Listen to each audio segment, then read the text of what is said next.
as we talk about Labor Day celebrations, also launching off in Trinidad and Tobago is the Emancipation Day celebrations. I think it was launched in May, around May 26th, if I'm not mistaken, and it's continuing with the Kwame Ture Memorial Lecture Series.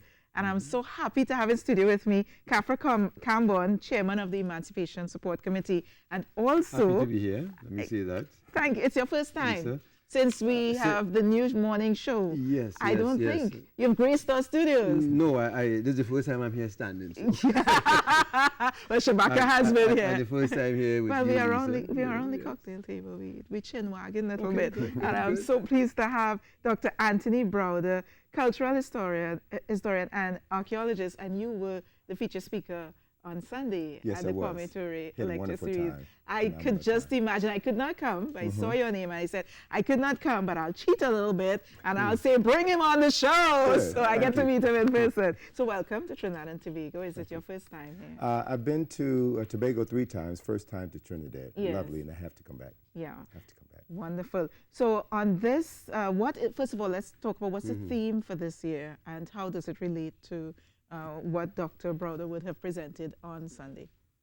Okay, well, our theme, this year with the lecture series, and what we are doing right now, this is like the open part, this is the Kwame Ture Memorial Lecture Series, is really named after, well, we know who that is named, once we Trinidad and Tobago. And I want to say something about Dr. Browder himself because it's very important. I think it's one of the very significant figures who have come to lecture in Trinidad and Tobago based on the work that he's actually involved in doing, because Egypt is one of the most contested areas when it comes to history and in terms of the civilization, who was responsible for that civilization.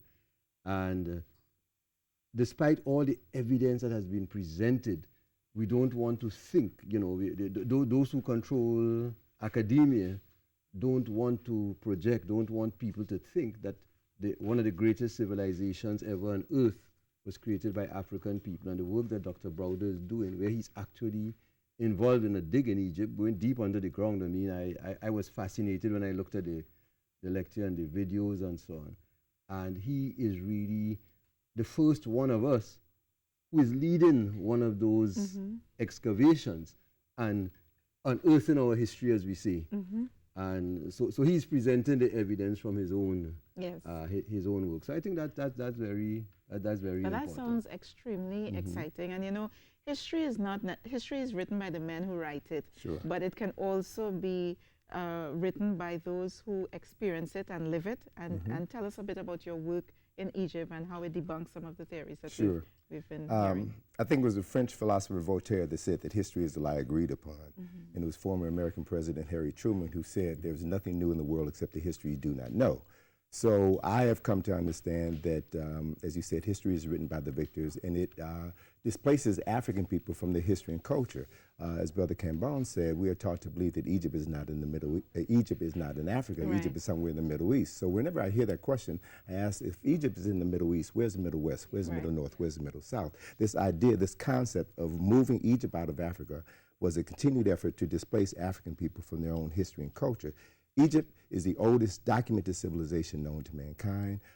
It is at least 2,500 years older than Greco-Roman civilization, and it was initiated by an indigenous African people run by them for over 2,000 years. So all of the great monuments and temples and structures that millions of visitors come to Egypt every day to visit were built by indigenous African people. So my job, my responsibility is to correct the errors in history and present factual information with data to support those facts, and then allow people to determine for themselves what is real. And what have you discovered so far in your work? Well, we have for the last 10.5 years been excavating and restoring 2 25th dynasty tombs, 2,700-year-old tombs. One is of a priest by the name of Karakamen, who worked at Karnak Temple, which is the largest temple in the world. The other is a administrator, mayor, and architect by the name of Karabashkin.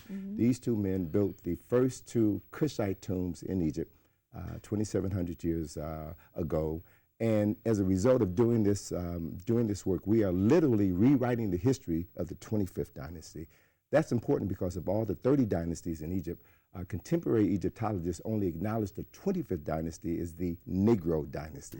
And so what we're able to do is to show that the accomplishments that were made during the 25th dynasty was an attempt, an effort on the part of these Africans from Kush, now modern-day Sudan, to restore the land of their ancestors. These were their words. They came into ancient Egypt, which had fallen on hard times, to rebuild the 2,000-year-old legacy of their ancestors, and they did an incredible job. And this work, where will it take you now, and how would you make it?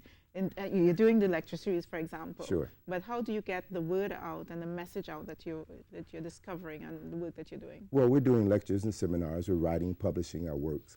And we plan to complete the excavation and restoration of these two tombs by 2023 and have a grand opening and other activities. Nice. The Egyptian government has been extremely supportive of our efforts. And so by coming on programs such as yours, we have an opportunity to put the word out and to raise people's awareness of what we're doing.